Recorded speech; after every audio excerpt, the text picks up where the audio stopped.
Sleepers, breakouts, and busts in the NFC South right now on Fantasy Football Today in 5.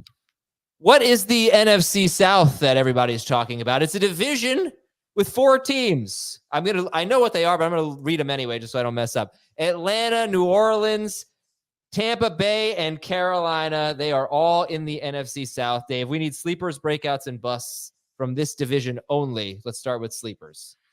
The sleeper I'm going to give you is Rashid Shaheed, who figures to be the number 2 wide receiver in New Orleans. He averaged 10 PPR points per game last year. Fast receiver, versatile, can line up across the field.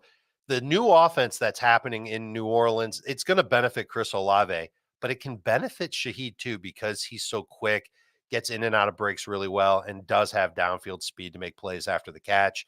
If you get points for return yardage, it's expected that Shaheed will at least return punts. That's an extra perk for Rashid Shaheed, who you can get well into the double-digit rounds.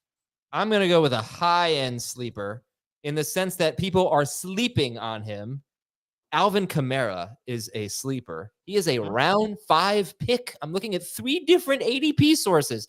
Alvin Kamara is a round 5 pick. This guy was the number 3 or 4 running back per game last year. He has, I think, very little competition in his backfield. He is going to catch so many passes and could score more touchdowns than he did last year, especially receiving touchdowns. Alvin Kamara is a high-end sleeper. We don't usually talk about sleepers going that early, but he's not even going that early. He's in the 5th round. All right, who's a breakout, Dave? And you can't call him a breakout because he's already broken out. We have seen career best seasons from Kamara that I don't think he'll get again. Right. I think it's a decent call, but I do think it's format dependent. If it's non-PPR, I don't like him nearly as much. Non-PPR, and I would still take him in round 5 in non-PPR, but he's probably going to go later. Maybe. Yeah, I think it was like RB 18 per game in non-PPR last year. Breakouts. I've got 2, and it's the obvious 2. It's Chris Olave and it's Drake London. With London, here's what I got. He averaged 6.9 targets per game each of his first 2 years, seeing at least 7 targets just in 20 of 33 career games. Over the past 4 seasons, any wide receiver seeing at least 7 targets from Kirk Cousins notched 15 or more PPR points 71% of the time. It's outrageous, super high. And through 2 seasons, London has had an uncatchable target rate of 22.5%. Cousins, over his past 4 seasons, has had an off-target throw rate of 8.2%. No single season worse than 8.7%.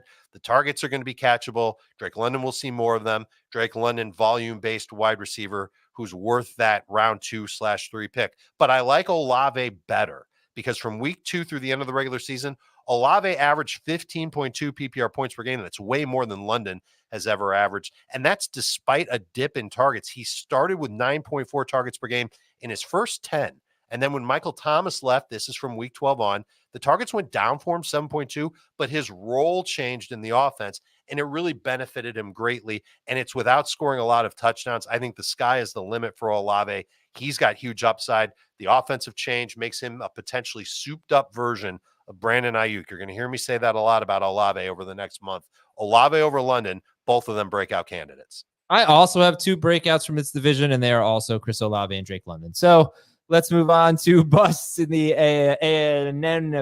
NFC South. That's what it's called, the NFC South. My bust is Kyle Pitts. 44 career games. He has 6 touchdowns, 8 games with 70 or more yards, 9 games with 5 or more catches. That's ugly for someone who is a former top 5 overall pick. I think he was top 5, maybe top 10, whatever. It doesn't matter. He was an early first-round pick. And, man, he's really not hit expectations. I think London's going to be the number 1 target. I think Bijan's going to get a lot of targets too. I also think that they'll still run the ball a decent amount. And I don't know if Kyle Pitts is ever going to be what the expectations were for him, where he was going to be this dynamo pass-catching tight end that just rocks the fantasy universe. I don't know if he'll ever be that guy. I wonder if that knee injury from last year just has affected him to the point where he's just never going to be an explosive player, never going to be a touchdown magnet, never going to be that guy. I'm going to stay away from Kyle Pitts on draft day.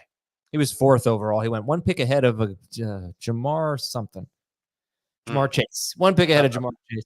They could have Jamar Chase and Drake London right now. Yeah. But you know what? Jamar Chase probably wouldn't be Jamar Chase if he had gone to Atlanta and not Cincinnati. So we could be thankful for that. And who knows? Not with Desmond Ridder and those guys. Yeah. Who knows what Kyle Pitts would have been. Kirk Cousins, he would be. Oh, Jamar Chase. Yeah. Okay. I thought you were talking Yeah, about yeah, picks. yeah. My plus is Mike Evans. I'm not really in on Mike Evans. I see him sometimes going in the second round. He's a mid to late third round pick for me that I'm often skipping. I think there's going to be much less of a gap between him and Chris Godwin. Godwin would be another sleeper for me. There were some things last year with Evans that I don't think are repeatable. His target share, his yards after the catch per reception. He had a much more efficient year than you'd expect. And he doesn't catch a ton of passes, so he's not great in PPR unless he's scoring a bunch. And I expect more from Godwin, less from Evans. I think he's going to be a little bit disappointing if you draft him as a top 12 wide receiver. I think he should be more like wide receiver 16 or so. Mike Evans. All right. That's it for Fantasy Football Today in 5. Thanks for watching, everybody, and listening. See you tomorrow.